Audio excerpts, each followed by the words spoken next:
So আজকের ক্লাসে আমরা organic chemistry basic principal and techniques নিয়ে আমরা স্টাডি করব। তো এই চ্যাপ্টারটাই মেনলি আমরা আইপিএসসি বা এই ক্লাসে মেনলি আমরা আইপিএসসি নমেনক্লেচার করব। তার আগে কিছু বেসিক কার্বন কেমিস্ট্রি জানতে হবে। তো কিছু বেসিক জিনিস জেনে নিয়ে আমরা আইপিএসসি নমেনক্লেচারে পড়বো, ঠিক আছে? তো প্রথমেই আসছে যে কার্বন টেট্রাভ্যালেন্সি শো করে, ঠিক আছে, বা কী করে শো করে সেটা একটু আমরা এক্সপ্লেন করব। যে কার্বনের ইলেকট্রনিক কনফিগারেশন কি 1:2 2:2 2p2, এটা আমাদের জানা আছে। তাহলে আমি যদি অরবিটাল ডায়াগ্রাম আঁকি তো এরকম একটা স্ট্রাকচার হবে, 2s দুটো 2pতে এরকম দুটো আনপেয়ার্ড। তো একটা একে যদি আমি এক্সাইট করি, এনার্জি দিই বা হিট দিই, তাহলে কী হবে, এখান থেকে একটা ইলেকট্রন এইখানে মুভ করবে। তাহলে কটা আনপেয়ার্ড ইলেকট্রন হবে? 4টে। তাহলে আমরা বলতে পারি so carbon can complete its octet by sharing the 4 odd electron with the 4 electron of the other 4 atoms. So carbon can show tetravalency. মানে কি বলতে চাইছি, কার্বনের বাইরে 4টে অড ইলেকট্রন আছে, ঠিক আছে? তাহলে ও কি করবে, ও আরও 4টে অ্যাটমের ভ্যালেন্স ইলেকট্রনের সাথে কোভ্যালেন্ট বন্ডিংয়ের মাধ্যমে কিন্তু ওর অক্টেট স্যাটিসফাই করবে। তাহলে কার্বন ক্যান শো টেট্রাভ্যালেন্সি, বা 4টে আনপেয়ার্ড ইলেকট্রন আছে বলে বলছি কার্বন ক্যান শো টেট্রাভ্যালেন্সি, ঠিক আছে?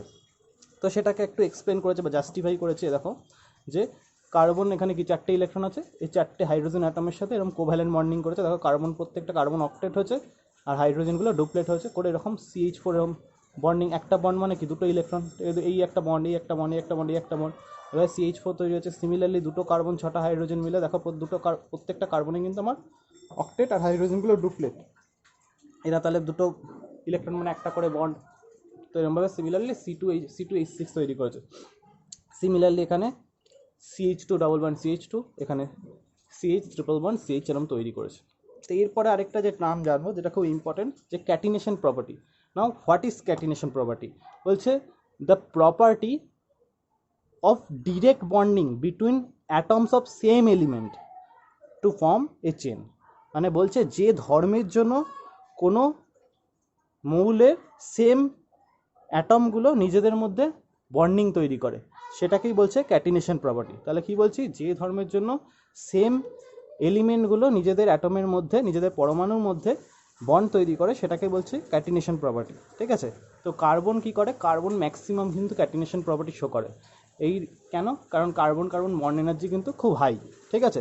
এই জন্য কার্বন যে বন্ড বা লেন্থ বা বন্ড এনার্জি বা বন্ডগুলো খুব স্টেবল হয়, ঠিক আছে? বন্ড এনার্জি হাই, বন্ডগুলো খুব স্টেবল হয়, ঠিক আছে? এই জন্য কার্বন কিন্তু ম্যাক্সিমাম ক্যাটিনেশন প্রপার্টিস শো করে। তো কার্বন কি করে, নিজেদের মধ্যে এরকম সেলফ লিঙ্ক করে এরকম স্ট্রেট চেন কম্পাউন্ড, কোথাও ব্রাঞ্চ চেন, শাখা প্রশাখাযুক্ত কম্পাউন্ড, বা এরকম রিং বা ক্লোজ চেন কম্পাউন্ড তৈরি করতে পারে।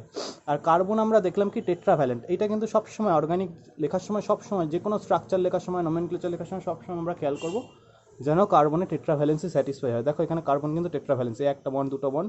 টেট্রাভ্যালেন্ট মানে কার্বনের 4টে হ্যান্ড থাকবে, ঠিক আছে? এরকম 4টে বন্ড হবে, 1 2 3 4, 1 2 3 4, প্রত্যেকটা কার্বনে দেখো প্রত্যেকটা কার্বন টেট্রাভ্যালেন্সি শো করে, কিন্তু স্ট্রেট চেন করে বা ক্যাটিনেশন প্রপার্টি আর টেট্রাভ্যালেন্সি দুটোই শো করে কিন্তু স্ট্রেট চেন, ব্রাঞ্চ চেন, এরকম ক্লোজ চেন কম্পাউন্ড তৈরি করতে পারে, ঠিক আছে? বা এইরকম কম্পাউন্ডও তৈরি করতে পারে। কার্বন যেহেতু ক্যাটিনেশন প্রপার্টি কার্বনের ক্ষেত্রে হাই, আর কার্বন যেহেতু টেট্রাভ্যালেন্ট, এই দুটো প্রপার্টি মিলিয়ে কিন্তু single bond, triple bond, double bond এগুলো তৈরি করতে পারে। দেখো সিঙ্গেল বন্ডে কার্বনের টেট্রাভ্যালেন্সি কিন্তু স্যাটিসফাই হতে হবে, কার্বনের 4টে এরকম বন্ড থাকবে, ঠিক আছে? তো এই বলছি ক্যাটিনেশন প্রপার্টি। বা এই স্ট্রাকচারগুলো আরেকবার দেখতে পারো, প্রত্যেকটাতে দেখো কার্বনে কিন্তু 4টে বন্ড তৈরি হচ্ছে, মানে 4টে হ্যান্ড, মানে টেট্রাভ্যালেন্ট কার্বন, ঠিক আছে? এরপরে চলে আসছি hybridization of carbon and shapes of simple organic molecules, ঠিক আছে? মানে আর হাইব্রিডেশনটা কি বলছি, in chemistry hybridation, the concept of hybridation is the mixing of atomic orbital to form a new type of orbital which are different in shape and energy from the atomic orbital, and which is used to explain the bonding between the atoms, ঠিক আছে? মানে হাইব্রিডেশন হলো গিয়ে দুটো atomic অরবিটালের mixing করে নতুন একটা অরবিটাল তৈরি হয়। সেই নতুন অরবিটালের শেপ, এনার্জি কিন্তু ওই অ্যাটমিক অরবিটালের এনার্জি থেকে ডিফারেন্ট হবে। আর এই হাইব্রিড অরবিটালগুলোর সাহায্যে কিন্তু ইজিলি বন্ডিংগুলোকে এক্সপ্লেন করা যায়, ঠিক আছে? হাইব্রিডেশন আমরা আলাদা করে পড়বো কেমিক্যাল বন্ডিং চ্যাপ্টারটা, আরও ডিটেলসে জানবো। তো এখানে মোটামুটি একটা ইন্ট্রোডাক্টরি পার্ট আমি দিলাম যে হোয়াট ইজ হাইব্রিডেশন। তো হাইব্রিডেশন দেখো আমরা পড়েছি এস অরবিটাল, পি অরবিটাল পড়েছি। তাহলে একটা এস অরবিটাল আর 3টে পি অরবিটাল, এরা নিজেদের মধ্যে মিক্সিং করে কিন্তু sp3 হাইব্রিড অরবিটাল তৈরি করে, যার শেপ কিন্তু s বা p অরবিটালের থেকে কিন্তু ডিফারেন্ট, বা একটা s দুটো p অরবিটাল নিজেদের মধ্যে কম্বাইন করে sp2 অরবিটাল হাইব্রিড অরবিটাল তৈরি করে, যাদের কিন্তু s আর p এর থেকে যাদের শেপ আলাদা, বা একটা s একটা p অরবিটাল নিজেদের মধ্যে মিক্সিং করে কিন্তু sp হাইব্রিড অরবিটাল তৈরি করে। এবার কোনো একটা অ্যাটমের হাইব্রিডেশন কী করে বার করতে হয় সেটা আমি শিখবো। মানে ধরো এইখানে এই তিনটে ধরো কেস দিয়েছে, এবার কোনটা এইখানে কার্বনটা কী হাইব্রিডেশনে আছে, এই কার্বনটা কী, এই দুটো কার্বন কী হাইব্রিডেশন আছে, এইগুলো চেক কীভাবে করতে হয় সেটা আমি দেখবো। তো মনে রাখবো, যদি কোনো কার্বন অ্যাটম, কার্বন কি আমার চারটে রকম অ্যাটম, তাই তো, চারটে রকম হ্যান্ড থাকবে কার্বনের, সিঙ্গেল বন্ড, তাই তো, বা সিঙ্গেল বন্ড না হোক মানে মোটামুটি চারটে বন্ড হবে কার্বনের। এটা তো একদম বেসিক ব্যাপার যে কার্বনের চারটে বন্ড হতে হবে, কারণ কার্বন টেট্রাভ্যালেন্সি শো করে। তো কার্বনের যদি চারটে বন্ডই যদি সিঙ্গেল বন্ড হয়, কার্বনের যদি চারটে বন্ডই যদি সিঙ্গেল বন্ড হয়, তাহলে সেটাকে বলবো আমরা sp3 হাইব্রিড অরবিটাল। আর যদি কোনো কার্বনে যদি একটা ডবল বন্ড থাকে, এই যে এই কেসটায়, এটা তাহলে কি আমার sp3 হাইব্রিড অরবিটাল। ঠিক আছে, এই কার্বনটা এখানেও দেখো, এই কার্বনটাও sp3, এই কার্বনটাও sp3, কারণ প্রত্যেকটাই এরকম সিঙ্গেল বন্ড। ঠিক আছে, যদি কোনো কার্বনে একটা ডবল বন্ড থাকে, যদি কোনো কার্বনে একটা ডবল বন্ড থাকে, যেমন এই কেসটায়, মানে ডবল বন্ড মনে রাখবে, একটা সিগমা বন্ড, একটা পাই বন্ড। একটা সিগমা পাই কি, এগুলো আমি কেমিক্যাল বন্ডিংয়ে আমি এক্সপ্লেন করবো। ঠিক আছে, এখন জাস্ট একটা মনে রাখো যে ডবল বন্ড মানে হলো কি একটা সিগমা বন্ড আর একটা পাই বন্ড। ঠিক আছে, তো কোনো কার্বনে যদি ডাবল বন্ড কন্টেন করে সেই কার্বনটা হবে sp2 হাইব্রিডাইজড। ঠিক আছে, তাহলে এটাও sp2 এটাও sp2, কারণ দুটোতেই ডবল বন্ড কন্টেন করছে। আর কোনো কার্বন যদি ট্রিপল বন্ড থাকে, তাহলে সেই কার্বনটা হবে sp2, sp, সেই কার্বনটা হবে sp হাইব্রিডাইজড। কোনো কার্বনে যদি ট্রিপল বন্ড থাকে, তাহলে sp হাইব্রিডাইজড। আর যদি কোনো কার্বনের দুদিকে ডাবল বন্ড থাকে, বা পাতি কথায় যদি বলতে পারি যে কোনো কার্বন সবচেয়ে ভালো বলা যায় যে কোনো কার্বন যদি দুটো সিগমা বন্ড দুটো পাই বন্ড কন্টেন করে, তাহলে সেটা হবে গিয়ে sp হাইব্রিড অরবিটাল। দেখো এখানে দুটো সিগমা, এই সিঙ্গেল বন্ডগুলো হলো সিগমা বন্ড, আর ট্রিপল বন্ডে একটা সিগমা থাকে দুটো পাই। এটা নিয়ম যে ট্রিপল বন্ড মানে একটা সিগমা দুটো পাই বন্ড। তাহলে এই কার্বনে কটা আছে, দুটো পাই আর দুটো সিগমা, তাহলে এটা কি হবে sp2টাকেও এইভাবে বলতে পারি যে কোনো কার্বনে যদি তিনটে সিগমা একটা পাই থাকে, তাহলে সেটা হচ্ছে কি আমার sp2। আর যদি কোনো কার্বনে চারটি সিগমা হয়, তাহলে সেটা sp3। ঠিক আছে, তো এর আরেকটা এক্সাম্পল হয় sp, আমি সেটা বলছি। তো সেটা হচ্ছে এই স্ট্রাকচারটা, এটাকে বলে অ্যালিন টাইপ স্ট্রাকচার। এই যে এই স্ট্রাকচারটা কি আছে, কার্বনটার দুদিকে ডাবল বন্ড আছে যেটা বলছিলাম। তাহলে এই ডাবল বন্ডের জন্য কি একটা সিগমা একটা পাই, এই ডাবল বন্ডের জন্য একটা সিগমা একটা পাই, তাহলে এই কার্বনটা কিন্তু sp, কিন্তু এই কার্বনটা কিন্তু sp2, এই কার্বন দুটো কিন্তু sp2, কারণ এই কার্বনে এই এইচগুলো কি সিগমা বন্ড, আর এই ডবল বন্ডের জন্য একটা সিগমা একটা পাই, তাহলে তিনটে সিগমা একটা পাই হলে সেটা sp2। এখানেও তিনটে সিগমা একটা পাই sp2, আর এখানে দুটো সিগমা দুটো পাই মানে sp। ঠিক আছে, তাহলে মনে রাখবো কোনো কার্বনে যদি শুধু সিঙ্গেল বন্ড থাকে, তাহলে সেটা হচ্ছে গিয়ে sp3। যদি কোনো সিগমা বন্ড থাকে, কোনো কার্বনে যদি তিনটে সিগমা একটা পাই থাকে, সেটা হচ্ছে কি আমার sp2। কোনো কার্বনে যদি দুটো সিগমা দুটো পাই বন্ড থাকে, সেটা হচ্ছে কি আমার sp। ঠিক আছে, sp দুটো ক্ষেত্রে হয়, একটা ট্রিপল বন্ড বা কোনো কার্বনের দুদিকে ডাবল বন্ড থাকলে। ঠিক আছে, সেটা হচ্ছে গিয়ে আমার sp হাইব্রিড অরবিটাল। আর sp3 হাইব্রিড অরবিটাল হলে বন্ড অ্যাঙ্গেল হয়, এই যে এখানে একটা লিখেছি, বন্ড অ্যাঙ্গেল হয় 109 ডিগ্রি 28 মিনিট। যেমন এখানে একটা CH4 মিথেনের স্ট্রাকচার নিয়েছি, এখানে কার্বনটা হচ্ছে কি sp3 হাইব্রিডাইজড। ঠিক আছে, এইখানে সেই কন্ডিশনগুলো লিখেছি sp2 sp, জাস্ট দেখে নিও, যা বললাম মুখে সেটাই লেখা। তো এইখানে মনে রাখবে এই যে sp3 হাইব্রিডাইজ, এরা কিন্তু হয় টেট্রাহেড্রাল। কি, এরা হয় টেট্রাহেড্রাল। এরা কিন্তু প্লেন অফ পেপারে এদের আঁকা যায় না। ধরো এই দুটো বন্ড আছে আমার প্লেন অফ পেপারে, ঠিক আছে, আরেকটা বন্ড আছে আমার বিলো দা, এই যে কী বলে এটা, ডটেড বন্ডটা হচ্ছে আমার বিলো দা প্লেনে, মানে বিলো দা পেপার অফ, ধরো এই একটা খাতা। ঠিক আছে, এইখানে আছে আমার এই CH2 দুটো। ঠিক আছে, এইখানে আছে আমার এই CH2 দুটো। ক্লিয়ার, এইখানে আছে আমার এই CH2 দুটো, আমার ধরো প্লেন অফ পেপারে আছে। আর এই যে ডটেড, এটা আছে আমার নিচে দিকে, আর এটা আছে আমার পেপারের ওপরের দিকে। ঠিক আছে, এটাই হচ্ছে কিন্তু অ্যাকচুয়াল টেট্রাহেড্রাল স্ট্রাকচার, যেটা কিন্তু নট প্ল্যানার। ঠিক আছে, প্লেনে আঁকা যায় না পুরোটা। আর sp2 হাইব্রিডাইজ হলে এর বন্ড অ্যাঙ্গেল কত হয়, এই যে বন্ড অ্যাঙ্গেলটা হয় 120 ডিগ্রি। ঠিক আছে, 120 ডিগ্রি। আর কী হয়, এটা হলো প্ল্যানার স্ট্রাকচার, মানে এদেরকে প্লেন অফ পেপারে আঁকা যায়, ঠিক আছে। এইটা কী হয়, এসপি হলে তার বন্ড অ্যাঙ্গেল হয়, এই বন্ড অ্যাঙ্গেলটা হয় 180 ডিগ্রি, ঠিক আছে, এখানে একবার রেখেছি 180 ডিগ্রি, ঠিক আছে। আর এরাও কিন্তু প্ল্যানার স্ট্রাকচার, মানে একে প্লেন অফ পেপারে ড্র করা যায়।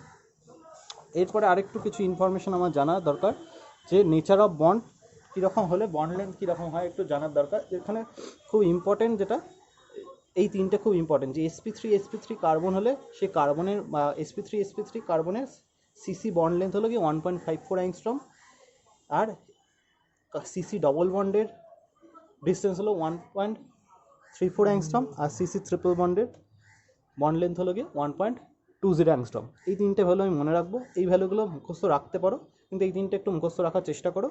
আর মনে রাখবে বেনজিন, এই হলো কি বেনজিনের স্ট্রাকচার, ঠিক আছে, একে বলে বেনজিন, ঠিক আছে। বেনজিনে এই যে স্ট্রাকচারগুলো দেখছো বেনজিনে, এই বেনজিনে কি এগুলো সব ডবল বন্ড না, এইখানে প্রত্যেকটা কার্বনে হাইড্রোজেন আছে, তাহলে দেখো এরকম টেট্রাভ্যালেন্সি স্যাটিসফাই হচ্ছে কার্বনে, এটা কার্বন, এগুলো সব কার্বন, হ্যাঁ এইগুলো সব কটা কার্বন, এইভাবেই শো করতে হয় বেনজিন। এই কার্বনের একটা হাত, দুটো হাত, তিনটে হাত, ডবল বন্ড চারটে হাত, এটাও একটা, দুটো, তিনটে, চারটে, সিমিলারলি প্রত্যেকটা এরকম কিন্তু টেট্রাভ্যালেন্সি শো করছে। তো এইটা কী হবে তাহলে, ছটা কার্বন আছে আর ছটা হাইড্রোজেন আছে, তাহলে C6H6 এইভাবে স্ট্রাকচার। তো এইবার এই যে সিসি ডবল বন্ড বা সিসি সিঙ্গেল বন্ড, এই পুরো এটাকে এই বন্ড লেন্থটা হলো বেসিক্যালি 1.39 অ্যাংস্ট্রম। যদি জানতে চাই যে বেনজিনে সিসি বন্ড লেন্থ কত, 1.39 অ্যাংস্ট্রম, এটা মনে রাখবে, ক্লিয়ার। এটা এক্সপ্লেন করবো কেন এটা 1.39 অ্যাংস্ট্রম হলো অন্য ক্লাসে, ঠিক আছে। তো এইবার একটা জিনিস আমরা দেখি, এই দেখো sp3 হলে 1.54 অ্যাংস্ট্রম, sp2 হলে 1.34 অ্যাংস্ট্রম, আর sp হলে 1.20 অ্যাংস্ট্রম। তাহলে কী হচ্ছে, আমার এই বরাবর sp3 থেকে sp2 যত sp-র দিকে আসছে আমার বন্ড লেন্থ কমছে। একটা জিনিস দেখো, sp3টাকে যদি আমি 100 ধরি মানে এস আর তিনটে পি এর জন্য যদি 100 ধরি, তাহলে সেখানে এস ক্যারেক্টার কত হবে, মানে চারটে অরবিটালের জন্য আমি ধরছি 100, তাহলে একটা এস অরবিটালের জন্য কত হবে 25%, বা বলতে পারি এতে এস ক্যারেক্টার হলো গিয়ে 25%। এই sp2-র জন্য যদি 100 ধরি, তাহলে মানে তিনটে অরবিটালের জন্য যদি 100 ধরি, তাহলে এখানে এসের কন্ট্রিবিউশন কত ধরছি, রাফলি ধরা এগুলো 33%। আর এটার জন্য যদি ধরি দুটোর জন্য 100, মানে একটার জন্য 50%, তাহলে এই বরাবর আমার এস ক্যারেক্টার বাড়ছে, তাই তো। তাহলে মনে রাখবো, যত আমরা sp3 থেকে sp অরবিটালের দিকে যাচ্ছি, তত আমাদের এস ক্যারেক্টার বাড়ছে, 25 থেকে এরকম 50% মতো এস ক্যারেক্টার বাড়ছে। আর যত এস ক্যারেক্টার বাড়ে তত সেই অরবিটালগুলো নিউক্লিয়াসের অনেক ক্লোজ হয়, ঠিক আছে। যত এস ক্যারেক্টার বাড়ে তত সেটা নিউক্লিয়াসের অনেক ক্লোজ হয় as compared to p orbital, ঠিক আছে। তাহলে যত এরা নিউক্লিয়াসের ক্লোজ হয় তত বন্ড লেন্থ কিন্তু বা সাইজ কিন্তু ডিক্রিজ করে, ঠিক আছে, মনে রাখবো। যত এস ক্যারেক্টার বাড়ে সে তত নিউক্লিয়াসের ক্লোজ হয় as compared to p orbital, আর যত নিউক্লিয়াসের ক্লোজ হবে তত তার বন্ড লেন্থ কিন্তু ডিক্রিজ করবে বা সাইজ ডিক্রিজ করবে, ঠিক আছে। তো এবার অর্গানিক স্ট্রাকচার, এটা একটা, এই যে এই কম্পাউন্ডটা হচ্ছে বেসিক্যালি ইথানল, ঠিক আছে, CH2 নেমিংয়ে পরে আসছে, এই হলো কি অ্যাকচুয়াল স্ট্রাকচারের, ঠিক আছে, বা যাই হোক। তো এটাকে যদি আমি ডট স্ট্রাকচার বা লুইস ডট স্ট্রাকচার যদি বলি, এরমভাবে আঁকি, তাহলে এরম কোভ্যালেন্ট বন্ডিং দিয়ে এইভাবে দেখানো যায় কম্পাউন্ডটাকে, যেখানে কার্বনগুলো অক্টেট, এই হাইড্রোজেনগুলো ডুপ্লেট হয়েছে, এই অক্সিজেনটা অক্টেট হয়েছে, সিমিলার, ঠিক আছে। তো এটাকে আমি আবার ড্যাশ ফর্মুলা দিয়েও দেখাতে পারি। ড্যাশ ফর্মুলাকে জাস্ট বন্ড করে দাও, এই একটা বন্ড, এই একটা বন্ড, এই একটা বন্ড হবে, এইটা দুটোর জন্য একটা বন্ড, এই একটা বন্ড, এই একটা বন্ড, এই একটা বন্ড, তো এরমভাবে ড্যাশ স্ট্রাকচার রাখা যায় এটা, ঠিক আছে। এগুলো খুব একটা ব্যাপার না, তো এগুলো রিপ্রেজেন্ট করা যায় অর্গানিক স্ট্রাকচারগুলোকে এইভাবে, ঠিক আছে। যাই হোক, এটা একটু জাস্ট ইন্ট্রোডাকশন পার্ট, অত মাথা ঘামানো দরকার নেই। আর কনডেন্স ফর্মুলা কি, যদি অ্যাকচুয়ালি যেরকমভাবে লেখা হয় ইথাইল অ্যালকোহলকে, তো এটাকে বলছে condensed structure formula. Ethyl alcohol, তো আইসোপ্রোপাইল অ্যালকোহলকে এইভাবে লেখা হয়, ঠিক আছে। এই নেমিং ফেমিং পরে শিখছি আমি। এটা হচ্ছে আইসোপ্রোপাইল অ্যালকোহলের স্ট্রাকচার, এটা হচ্ছে প্রোপেনের স্ট্রাকচার, এটা হলো সাইক্লিক হলে একে বলে সাইক্লোপ্রোপেনের স্ট্রাকচার, ঠিক আছে। তো এটাকে বন্ড লাইন ফর্মুলা দিয়েও আরেকভাবে এটাকে রিপ্রেজেন্ট করা যায়, যে প্রোপেনের কনডেন্স ফর্মুলা হলো CH3CH2CH3। তো এটা একটু শেখো, বন্ড লাইনটা একটু দরকার আছে। তো প্রোপেনের বন্ড লাইন ফর্মুলা এরকম। এইটা মানে বেসিক্যালি কি মনে রাখবো, এই প্রত্যেকটা কিন্তু কার্বন, এই একটা কার্বন, এই একটা কার্বন, এই একটা কার্বন। এবার এই কার্বনটা কটা হাত হয়েছে, একটা হাত হয়েছে বা একটা বন্ড হয়েছে, তাহলে কটা বন্ড বাকি, তিনটে বন্ড। মনে রাখবো এইরকম স্ট্রাকচার থাকলে যদি বাকি তিনটে বন্ড আছে, ওই তিনটে বন্ডে কিন্তু বেসিক্যালি হাইড্রোজেন হবে, ঠিক আছে। বেসিক্যালি তাহলে এটা কি, এটা একটা CH3 কার্বন, দেখো CH3। এই কার্বনটা মানে কি, এই একটা হ্যান্ড হচ্ছে, দুটো হ্যান্ড হয়েছে, আর দুটো বাকি, এই দুটো হ্যান্ডে দুটো হাইড্রোজেন বসিয়ে দেবো, তাহলে এটা কি হবে CH2 কার্বন। দেখো এই কার্বনটা, এটাও কি টার্মিনাল কার্বন, টার্মিনাল কার্বনগুলো কিন্তু তাহলে CH3 কার্বন, একটা হাত হয়েছে আর তিনটে হাত বাকি। তো সিমিলারলি এইভাবে হচ্ছে কিন্তু আমার CH3 CH2 CH3, এইটাও বন্ড লাইন স্ট্রাকচার কিন্তু এইটা, ঠিক আছে, এটার বন্ড লাইন স্ট্রাকচার কিন্তু আমার এটা। দেখো CH3 এই যে টার্মিনালটা কী হবে, তাহলে একটা হ্যান্ড হয়েছে, তাহলে এটা কী হবে, একটা হ্যান্ড হচ্ছে বাকিতে তিনটে হাইড্রোজেন, এটা কী হবে, দুটো হ্যান্ড হচ্ছে বাকি দুটো হাইড্রোজেন, এরও দুটো হ্যান্ড হচ্ছে বাকি দুটো হাইড্রোজেন CH2, উইচ দেখো এই স্ট্রাকচারটাই আসছে, প্রথম স্ট্রাকচারটাই আসছে একদম, ঠিক আছে। সিমিলারলি এটা কটা হ্যান্ড হয়েছে, একটা হ্যান্ড হয়েছে, তাহলে তিনটে হ্যান্ডে তিনটে হাইড্রোজেন। এই কার্বনটায় কটা হ্যান্ড হচ্ছে, একটা দুটো তিনটে, তাহলে আরেকটা হাইড্রোজেন দিয়ে দেবো, এটা তো সিমিলারলি তিনটে হাইড্রোজেন, তাই তো। দেখো তাহলে কী হবে, CH3 CH3 CH3, তাই তো আছে। সিমিলারলি এটারও বন্ড লাইন স্ট্রাকচার এটা, এখানে কি আছে, এখানে কার্বনটা কটা হ্যান্ড হচ্ছে, একটা দুটো, তাহলে আর দুটো বসবে, এরকম দুটো, এখানেও দুটো, এখানেও দুটো, দেখো এগুলো কি CH2 bond CH2 bond CH2। Similarly এরকমভাবে এইগুলোকে প্রত্যেকভাবে ড্র করা যায়। তো এটা একটু দেখি, এটা কি CH3, তাহলে কি এখানে বাইরে এই একটা হ্যান্ড হয়েছে, আর তিনটে হ্যান্ডে তিনটে CH3 বসিয়ে দিলাম। এই কার্বনটা কটা হ্যান্ড হয়েছে, একটা দুটো তিনটে চারটে, ঠিক আছে। তাহলে এখানে কিন্তু বেসিক্যালি এটা ভুল আছে, যে এখানে বেসিক্যালি কিন্তু চারটে হ্যান্ড হয়ে গেছে, একটা দুটো তিনটে চারটে হ্যান্ড হয়ে গেছে। এই কার্বনটা কিছু আর হবে না, কোনো অ্যাটম বসবে না। এই কার্বনটা একটা হ্যান্ড, মানে বাকি তিনটে বাকি, তাহলে তিনটে হাইড্রোজেন হবে, ক্লিয়ার। আবার এই কার্বনটায় কটা হ্যান্ড হচ্ছে, একটা দুটো তিনটে, একটা বাকি, একটা হাইড্রোজেন হবে। এখানে কটা হয়েছে, একটা দুটো বাকি, দুটো হাইড্রোজেন হবে। এখানে সিমিলারলি তিনটে হাইড্রোজেন হবে। তো যাই হোক, তাহলে বেসিক্যালি কিন্তু এটা সেম, ঠিক আছে। আমি এটা জাস্ট দেখাচ্ছি যে এই দুটো সেম, মানে এইভাবে কিন্তু বন্ড লাইন দিয়ে নেমিং জিজ্ঞেস করে, ঠিক আছে। তোমায় এই স্ট্রাকচার এঁকে দেবে না, এই স্ট্রাকচার দিয়ে নেমিং জিজ্ঞেস করবে, তোমাকে বুঝতে হবে এটা একই জিনিস, ঠিক আছে। তো এটাও সিমিলারলি এইভাবে হবে, তিনটে হ্যান্ড হয়ে যায়, একটা হ্যান্ড বাকি, এইচ হবে এখানে একটা, ঠিক আছে। এইখানে দেখো চারটে হ্যান্ডই হয়ে গেছে, একটা দুটো তিনটে চারটে হয়ে গেছে, তাহলে এখানে কিছু হবে না। আবার এখানে দুটো হাইড্রোজেন হবে, ঠিক আছে। সিমিলারলি এখানে একটা হাইড্রোজেন হবে, এখানে তিনটে হাইড্রোজেন হবে, ক্লিয়ার। এইগুলো আমি বলতে চাইছি যে এইগুলো সব একই স্ট্রাকচার। তো আরও অর্গানিক স্ট্রাকচারকে 3Dতে রিপ্রেজেন্ট করা যায়। 3Dতে রিপ্রেজেন্ট করতে গেলে কীরকম হবে, যে এরকম ধরো মিথেন মলিকুলকে যদি 3Dতে দেখায়, ওই একটাই বলেছিলাম যে এগুলো হচ্ছে আমার প্লেন অফ পেপারে, আর এটা আছে আমার অ্যাবভ দ্য প্লেনে আছে, আর এটা বিলো দ্য প্লেনে আছে, ঠিক আছে। বা যদি মিথাইল ব্রোমাইডের স্ট্রাকচার দেখি, সিমিলারলি এটাও আছে আমার প্লেন অফ পেপারে, এটা বিলো দ্য প্লেনে আছে, আর যেটা বোল্ড বন্ড সেটা হচ্ছে আমার অ্যাবভ দ্য প্লেনে, ক্লিয়ার। যে ডটেডটা বিলো দ্য প্লেনে, আর বোল্ডটা থাকবে আমার অ্যাবভ দ্য প্লেনে, ক্লিয়ার। এরপরে চলে আসছি ক্লাসিফিকেশন অফ অর্গানিক কম্পাউন্ড, যে অর্গানিক কম্পাউন্ডকে কীভাবে ক্লাসিফাই করা যায়। তো ক্লাসিফাই করার পর এগুলোর আমরা একটু ডিটেলস একটু জানবো, সব কটা জানার দরকার নেই। তো জানবো যে অর্গানিক কম্পাউন্ডকে প্রথমে বলছে একে দুভাগে ভাগ করা যায়। একটা হচ্ছে acyclic or open chain compound, বা এটাকে সিম্পলি বলে অ্যালিফেটিক কম্পাউন্ড। আরেকটা হচ্ছে কি cyclic or close chain compound or ring compound, ঠিক আছে। আবার অ্যালিফেটিককে দুভাগে ভাগ করা যায়, বা অ্যাসাইক্লিককে দুভাগে ভাগ করা যায়, স্ট্রেট চেন ব্রাঞ্চ চেন। আর সাইক্লিককে কীভাবে ভাগ করা যায়, কার্বোসাইক্লিক আর হেটেরোসাইক্লিক। আবার হোমোসাইক্লিক বা কার্বোসাইক্লিককে আবার কীভাবে ভাগ করা যায়, এটা হচ্ছে অ্যালিসাইক্লিক আর অ্যারোমেটিক। আবার অ্যারোমেটিককে দুভাগে ভাগ করা যায়, বেনজিনাইট কম্পাউন্ড, নন বেনজিনাইট কম্পাউন্ড। হেটেরোসাইক্লিককে দুভাগে ভাগ করা যায়, এটা হচ্ছে অ্যালিসাইক্লিক টাইপ হেটেরোসাইক্লিক কম্পাউন্ড, আর অ্যারোমেটিক হেটেরোসাইক্লিক কম্পাউন্ড, ঠিক আছে। তাহলে এক্সপ্লেন করি আমি প্রত্যেকটা মোটামুটি। তো প্রথমেই চলে আসছে ওপেন চেন। ওপেন মানে জাস্ট রিং হবে না, ঠিক আছে। তো সেটাকেই বলবো, জাস্ট রিং স্ট্রাকচার ফলো না করলেই সেটা হচ্ছে কি আমার ওপেন চেন কম্পাউন্ড। তো ওপেন চেন কম্পাউন্ডের ভিতরে স্ট্রেট চেন বলছে, স্ট্রেট চেন কম্পাউন্ড কারা বলছে, যদি মানে কোনো কার্বন দুটোর বেশি যদি কার্বন কার্বন বন্ড ফর্ম না করে, তাহলে সেগুলো হবে স্ট্রেট চেন কম্পাউন্ড। মানে একটা কার্বন বা কোনো কার্বন ম্যাক্সিমাম দুটো কার্বনের সাথে যদি বন্ড ফর্ম করে, তাহলে সেগুলো হবে কিন্তু স্ট্রেট চেন কম্পাউন্ড। বা বলতে চাইছি যে কোনো কার্বন যেন দুটো কার্বনের বন্ডের সাথে বেশি বন্ড না করে, মানে ম্যাক্সিমাম একটা কার্বন যেন দুটো কার্বনের সাথেই বন্ড করে, মানে কোনো কার্বন যেন, মানে বলতে চাইছি no carbon atom is attach to more than two carbon atom, ঠিক আছে। তো সেটাই হচ্ছে কি আমার কিন্তু স্ট্রেট চেন কম্পাউন্ড। দেখো এখানে এই কার্বন অ্যাটমটা দুটো কার্বন অ্যাটমের সাথে অ্যাটাচ করেছে, মানে দুটো কার্বনের থেকে বেশি কার্বন অ্যাটমের সাথে কোনো কার্বন অ্যাটাচ থাকবে না। তো সেটাকেই বলছে আমার স্ট্রেট চেন কম্পাউন্ড। যদি কোনো কার্বন অ্যাটম তিনটে কার্বন, মিনিমাম তিনটে কার্বনের সাথে অ্যাটাচ থাকে, ঠিক আছে।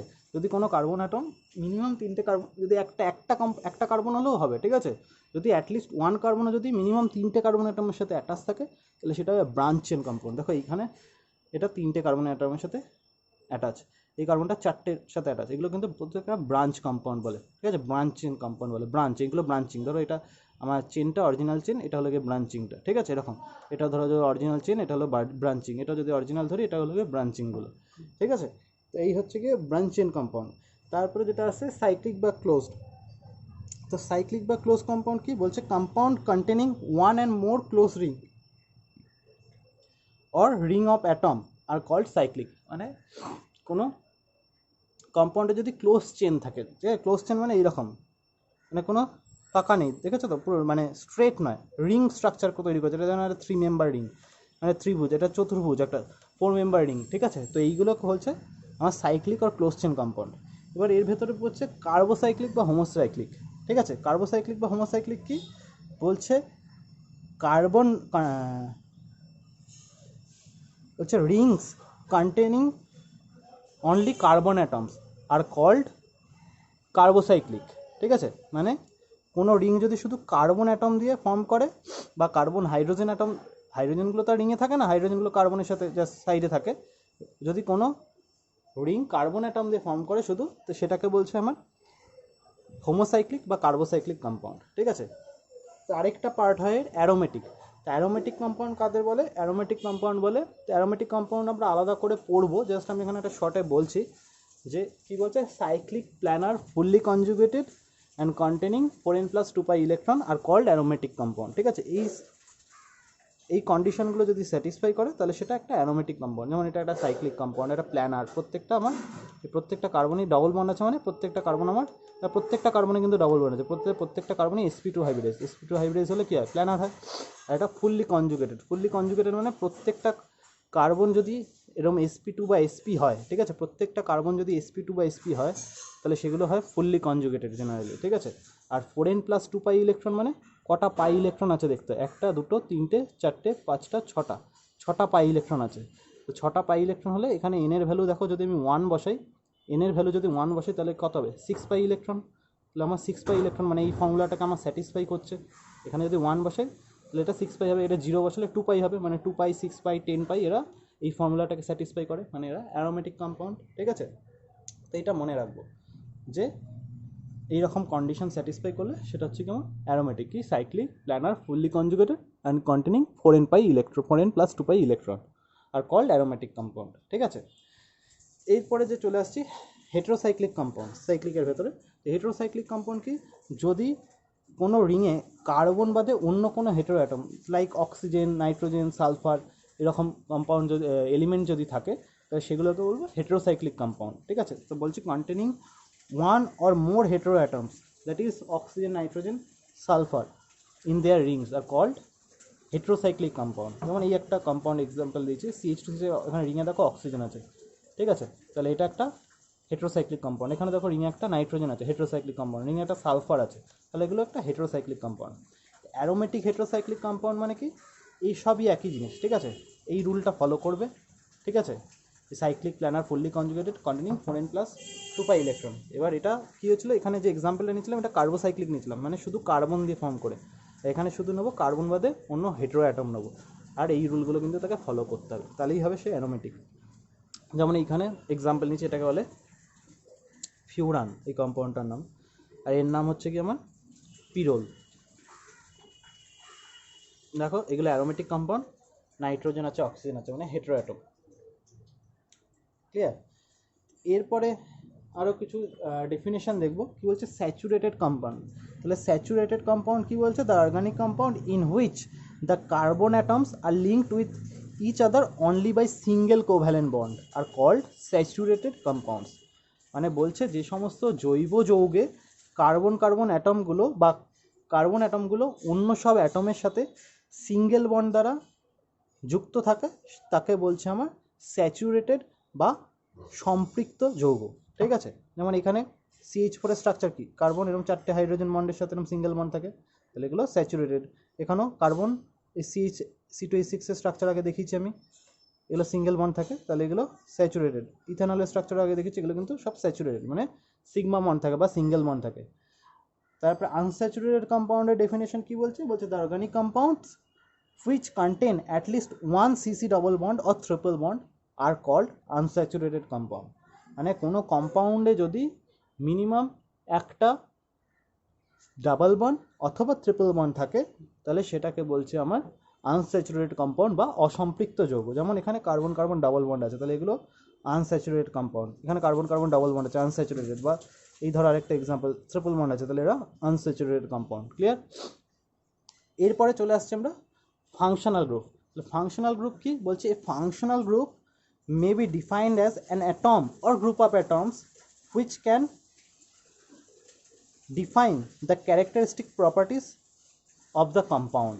ঠিক আছে, মানে ফাংশনাল গ্রুপের ওপর কিন্তু কম্পাউন্ডটার ক্যারেক্টারিস্টিক প্রপার্টি ডিপেন্ড করে। মানে কম্পাউন্ডটা কীরকম কী রিয়াকশান দেখাবে, কি তার ফিজিক্যাল প্রপার্টি হবে, প্রত্যেক পুরোটাই কিন্তু তার ফাংশনাল গ্রুপের উপর ডিপেন্ড করে। তাহলে ফাংশনাল গ্রুপ হচ্ছে কি একটা গ্রুপও, একটা অ্যাটমও হতে পারে বা গ্রুপ অফ অ্যাটমও হতে পারে। যেমন আমি কিছু ফাংশনাল গ্রুপের এক্সাম্পল দিয়েছি, তার স্ট্রাকচার দিয়েছি, আর তাদের নেমিং মোটামুটি তাদের একটা জেনারেল নেমিং আছে, তো সেটা আমরা বলেছি। যদি সিসি ডবল বন্ড যদি থাকে কোনো কম্পাউন্ডে, তাহলে এরকম দেখতে হয় স্ট্রাকচার। কার্বনে কিন্তু টেট্রাভ্যালেন্সি শো করছে, ঠিক আছে? তাহলে এইখানে কিন্তু খেয়াল করবে যে কার্বন যেন টেট্রাভ্যালেন্ট, এই বন্ডগুলো এই জন্যই দিয়েছি। এবার এখানে অন্য কোনো অ্যাটম থাকতেই পারে, ঠিক আছে? সেটা আমি নিয়ে আসছি না এখানে। তা কোনো কম্পাউন্ডে যদি কার্বন কার্বন ডবল বন্ড থাকে, তাহলে সেই ক্লাসটা হবে অ্যালকিনস। যদি কার্বন কার্বন ট্রিপল বন্ড থাকে, তাকে বলবো এরকম স্ট্রাকচার হবে, সিসি একটা ট্রিপল বন্ড থাকবে আর একটা ভ্যাকেন্ট, সেখানে যে কোনো অ্যাটম হতে পারে, তো সেটাকে বলবো অ্যালকাইন্স। হাইড্রক্সিল কি ওইচ বন্ড যদি থাকে কোনো কম্পাউন্ডে, তাকে বলবো হাইড্রক্সিল, ঠিক আছে? তার নেম হলো হাইড্রক্সিল। তো সেটা হচ্ছে কি অ্যালকোহল বা ফিনলস। বেসিক্যালি এই দুটো ভালো করে মুখস্থ রাখবে, যে ডবল বন্ড থাকলে সেটাকে বলে অ্যালকিন, ঠিক আছে? এই তিনটেই মনে রাখতে হবে, কোনো ব্যাপার নেই। ইথার কি, ইথার হলো কি এরকম এই অক্সিজেন, মানে বেসিক্যালি কার্বন অক্সিজেন কার্বন, ঠিক আছে? এই বন্ডটা থাকলে বেসিক্যালি একে ইথার বলে, ঠিক আছে? তো ক্লাস অফ কম্পাউন্ডও হলো ইথার। এই অ্যালডিহাইডিক অর ফরমাইল, মানে এই বন্ড সিএইচও এই গ্রুপটা যাদের থাকবে তাদেরকে বলে, তাদের ক্লাস অফ কম্পাউন্ড হলো অ্যালডিহাইডস, ঠিক আছে? খেয়াল করবে কার্বনের টেট্রাভ্যালেন্সি কিন্তু প্রত্যেকটা কেসে মানে শো করছে, ঠিক আছে? কিটোর ক্ষেত্রে কী হয় এইরকম, এটা কি সিএইচও, এখানে একটা এইচ থাকে, এখানে কিন্তু এইচ থাকবে না, এখানে যে কোনো অ্যালকিল গ্রুপ থাকে। অ্যালকিল গ্রুপ কি পরে এক্সপ্লেন করছি। তো সেটাকে বলছে, ক্লাস অফ কম্পাউন্ডটাকে বলছে কিটনস। বা এরপরে চলে আসি আমরা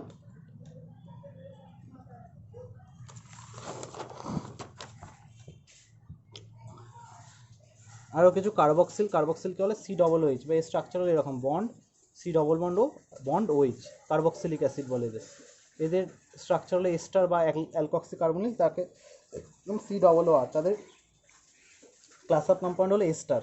সিমিলারলি হবে হ্যালো কার্বনিল, এদেরকে বলে অ্যাসিড হ্যালাইডস। অ্যামিডো বলে CONH2, মানে এদের ক্লাস অফ কম্পাউন্ড হলো অ্যাসিড অ্যামাইডস। SO3H, SO3H এর স্ট্রাকচারটা এইরকম দেখতে হয়, ঠিক আছে? এই হলো SO3H এর স্ট্রাকচার, একে বলে সালফোনিক অ্যাসিড। NH2 থাকলে তাকে বলে প্রাইমারি অ্যামিনস। এরকম দুটো অ্যালকিল গ্রুপ, একটা এইচ থাকলে তাকে বলে সেকেন্ডারি অ্যামিন। তিনটেই যদি অ্যালকিল গ্রুপ থাকে, এনের সাথে অ্যালক বলে লিখে রাখছি, ঠিক আছে? তাহলে তাদের বলে টার্শিয়ারি অ্যামিনস। যদি কোনো কম্পাউন্ডে সায়ানো বা বন্ড সিএন থাকে, তাকে বলে সায়ানাইডস বা নাইট্রাইলস। যদি নাইট্রো থাকে, বন্ড N2 থাকে, তাকে বলে নাইট্রো কম্পাউন্ড। আর যদি এক্স, মানে এক্সটা হলো গিয়ে এখানে ক্লোরিন, ব্রোমিন, ফ্লোরিন, আয়োডিন, ঠিক আছে? এই চারটে যদি থাকে, তাকে বলে হ্যালাইডস কম্পাউন্ড, ঠিক আছে? তো এরপরে যে জিনিসটা পড়বো সেটা হচ্ছে classification of carbon and hydrogen atoms present in saturated hydrocarbons or alkanes, ঠিক আছে? মানে কার্বন অ্যাটম বা হাইড্রোজেন অ্যাটমের বেসিক্যালি ক্লাসিফিকেশন পড়বো। তো প্রথমে আসছে primary carbon atom or 1 degree carbon atom, ঠিক আছে? বলছে when a carbon atom is attached to one carbon atom then it is primary carbon atom। কি বলছি, যখন কোনো কার্বন অ্যাটম একটা কার্বন অ্যাটমের সাথে অ্যাটাচ, তো তাকে বলছে প্রাইমারি কার্বন অ্যাটম। যখন কোনো কার্বন অ্যাটম দুটো কার্বন অ্যাটমের সাথে অ্যাটাচ, তখন তাকে বলছে secondary carbon atom. when a carbon atom is attached to 3 carbon atom then it is termed as tertiary carbon atom. when a carbon atom is attached to 4 carbon atoms then it is termed as quaternary carbon atom, ঠিক আছে। আর corresponding হাইড্রোজেনগুলো হবে similarly, মানে 1 degree carbon অ্যাটমের হাইড্রোজেনকে বলবো 1 degree hydrogen atom, 2 degree carbon অ্যাটমের হাইড্রোজেনকে বলবো 2 degree hydrogen atom, 3 degree carbon অ্যাটমের হাইড্রোজেনকে বলবো 3 ডিগ্রি হাইড্রোজেন অ্যাটম, ঠিক আছে। এইরকম, বা primary hydrogen atom, secondary hydrogen atom, tertiary hydrogen atom respectively, clear. ঠিক একটা স্ট্রাকচার নিয়েছি, দেখো এটা দিয়ে সব এক্সপ্লেন করে দেবো। এই কার্বন অ্যাটমটা কটা অ্যাটমের সাথে অ্যাটাচ? একটার সাথে, তাহলে এটা 1 ডিগ্রি। এই কার্বন অ্যাটমটাও একটার সাথে, তাহলে 1 ডিগ্রি। এই কার্বন অ্যাটমটা কটার সাথে অ্যাটাচ? একটা, দুটো, তিনটে, তাহলে এটা একটা 3 ডিগ্রি কার্বন অ্যাটম। এই কার্বন অ্যাটমটা একটা, দুটো, দুটোর সাথে অ্যাটাচ, তাহলে 2 ডিগ্রি। এই কার্বনটা কটার সাথে অ্যাটাচ? একটা, দুটো, তিনটে, চারটে, তাহলে এটা 4 ডিগ্রি। এই কার্বন অ্যাটমটা একটার সাথে অ্যাটাচ, এটাও একটার সাথে, এটাও একটার সাথে, তাহলে প্রত্যেকটাই কিন্তু 1 ডিগ্রি, ক্লিয়ার। এরপরে যেটা আসবে ক্লাসিফিকেশনে সেটা হচ্ছে কি ভিনাইলিক কার্বন অ্যাটম। তো ভিনাইলিক কার্বন অ্যাটম কি বলছে? Carbon atom of CC double bond is called vinylic carbon atom, মানে এই সিসি ডবল বন্ডের কার্বন অ্যাটমটাকেই বলে ভিনাইলিক কার্বন অ্যাটম, ঠিক আছে। অ্যালাইলিক কার্বন অ্যাটম কি বলছে? sp3 hybridize carbon atom next to CC double bond, ঠিক আছে, সেটাকে বলছে আমার অ্যালাইলিক কার্বন অ্যাটম। মানে কোনো ডবল বন্ডের অ্যাডজাসেন্ট কার্বন অ্যাটমটা যদি sp3 হাইব্রিডাইজড হয় তাকে বলে অ্যালাইলিক কার্বন অ্যাটম। যেমন এই ডবল বন্ডের পাশের কার্বনটা হচ্ছে আমার sp3 হাইব্রিডাইজ। sp3 কেন? কারণ প্রত্যেকটাই সিগমা বন্ড। হাইড্রোজেনগুলো কি কার্বন হাইড্রোজেনের সাথে কি ম্যাক্সিমাম সিগমা বন্ডই করতে পারে, মানে সিঙ্গেল বন্ডই করতে পারে, ডবল বন্ড তো সম্ভব না, কারণ হাইড্রোজেন আমার কি থাকে একটাই ভ্যালেন্সি দেখায়, একটাই বন্ড তৈরি করতে পারে। তাহলে কার্বন এগুলো কিন্তু সিগমা বন্ড, এই একটা সিগমা বন্ড, এই একটা সিগমা বন্ড, তাহলে চারটে সিঙ্গেল বন্ড বা চারটে সিগমা বন্ড, তাই এটা sp3 হাইব্রিডাইজড। তাহলে ডবল বন্ডের পরে sp3 মানে সেটা অ্যালাইলিক কার্বন অ্যাটম। তাহলে বেনজাইলিক কার্বন অ্যাটম কাকে বলে? বেনজিনের রিংয়ের পরের কার্বনটাকে বলে বেনজাইলিক কার্বন অ্যাটম, ঠিক আছে।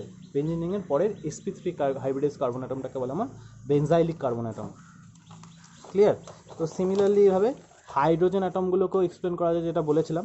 এই 1 ডিগ্রিতে আছে মানে এটা 1 ডিগ্রি হাইড্রোজেন অ্যাটম, এটা 2 ডিগ্রি কার্বনে আছে মানে 2 ডিগ্রি হাইড্রোজেন অ্যাটম, এটা 3 ডিগ্রিতে আছে মানে 3 ডিগ্রি হাইড্রোজেন অ্যাটম হয়, ঠিক আছে।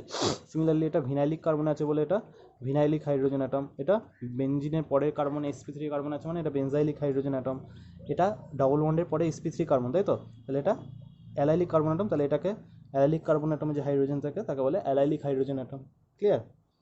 এরপরে আরও কিছু টার্ম জানবো, যে আলফা, বিটা, গামা, ডেল্টা এই কার্বন অ্যাটমগুলো কীভাবে চিনতে হয় সেটা একটু দেখি। তো ধরো এই একটা কম্পাউন্ড, এটা ফাংশনাল গ্রুপ, ঠিক আছে। এই ফাংশনাল গ্রুপে পরে কার্বনটাকে বলে আলফা, তারপরেরটাকে বলে বিটা, তারপরে গামা, তারপরে ডেল্টা, ক্লিয়ার। এইটা মনে রাখবো, ফাংশনাল গ্রুপের পরে কার্বনটাকে বলে আলফা, তারপরে বিটা, তারপরে গামা, তারপরে ডেল্টা। তো এর পরের ক্লাসে আমরা আইইউপিএসি সিস্টেম অফ নমেনক্লেচার দিয়ে আইইউপিএসি নেমিং দিয়ে স্টার্ট করবো, ক্লিয়ার।